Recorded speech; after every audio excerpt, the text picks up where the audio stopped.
Hello and welcome to this video tutorial on using Google Jamboards. My name is Alec Ward and I'm the Museum Development Officer for Digital and Communications with London Museum Development.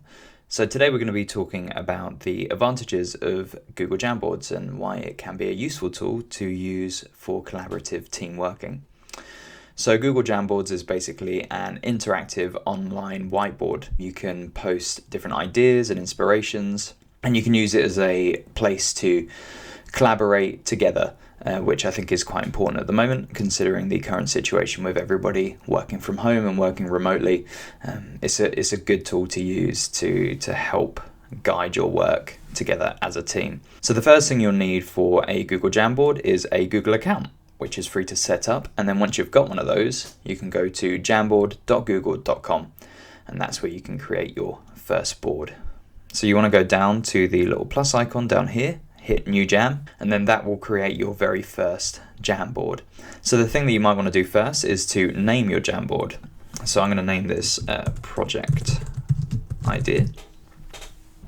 And then once you've done that, you might want to create a title for the first frame.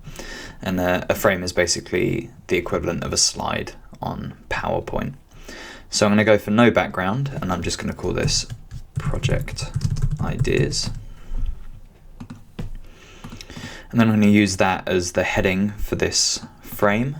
Now you can see all of the frames up here. At the moment we've just got the one, but you can add more if you want using the plus, and you can also add frames in between frames as well. I might want to add a sticky note, and I'm going to use that as an opportunity to pose a question for the other people contributing. So, what are your project ideas? And then I'll put that in the middle of the board so that people can contribute to it. As a board creator, I want to be making a place where people can share their ideas, where they can pose questions. As a board contributor, I want to obviously be contributing my ideas. So if I was coming at this from somebody who was contributing to the Jamboard as opposed to creating it, I might want to add one of my ideas to the board. So my idea could be a cool video. I'll change the color so that it stands out a bit, and then I'll post it to the board. So there's my idea, and obviously this all happens in real time. This is all interactive, so everybody will be able to see these ideas as they come in. They can check back on them over time as people add more stuff. I'm going to use the pen tool now, and I'm going to connect my idea to the main question so that everybody knows that those two are interlinked. And again, there's different tools that you can use.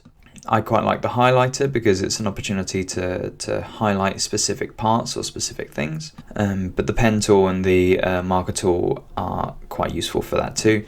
And then the brush tool can be quite good for sort of, designs and drawing things, making it a little bit more interesting, a little bit more engaging for the people taking part. Now, another useful feature of Jamboards is the ability to add images. So to add an image, I'm going to create a new frame, and I'm going to change the background of the frame. So you can change the background to make it easier to edit for some people. I'm going to go for squares, and I'm going to add an image. So my project idea was a cool video.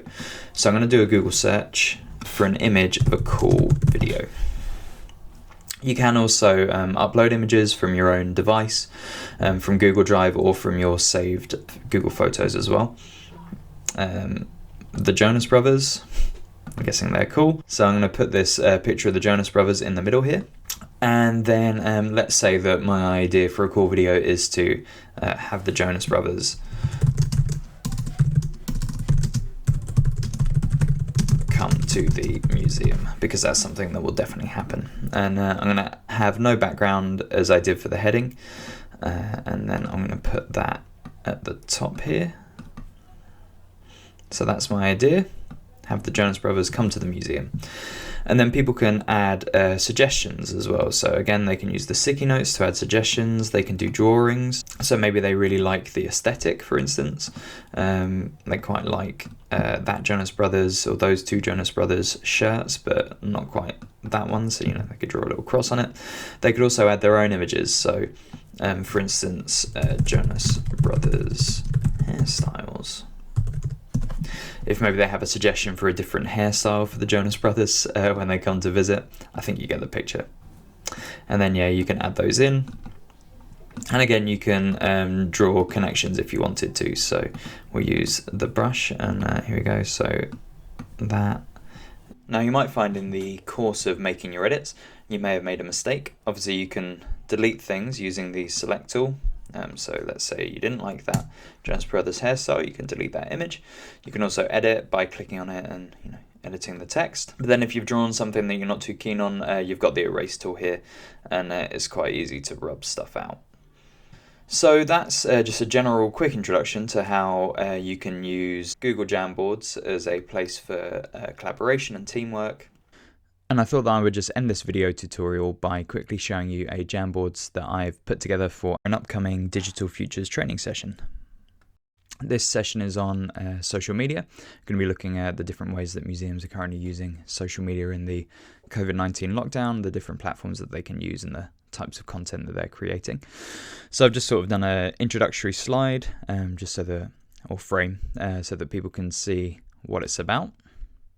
And then we've got some slides here with lots of different questions and opportunities to collaborate and to contribute whilst the session is undergoing. So this is all interactive and it all happens in real time. So you can see that people could potentially edit in real time. So you can see here somebody just contributing to the slide, and you can have multiple people contributing at once. So there's lots of different things that you can do through Jamboards. So hopefully you've found this tutorial useful. Hopefully you've got a better idea of what Jamboards can be used for and how it can help with collaborative teamwork, particularly at the moment whilst everybody's working remotely.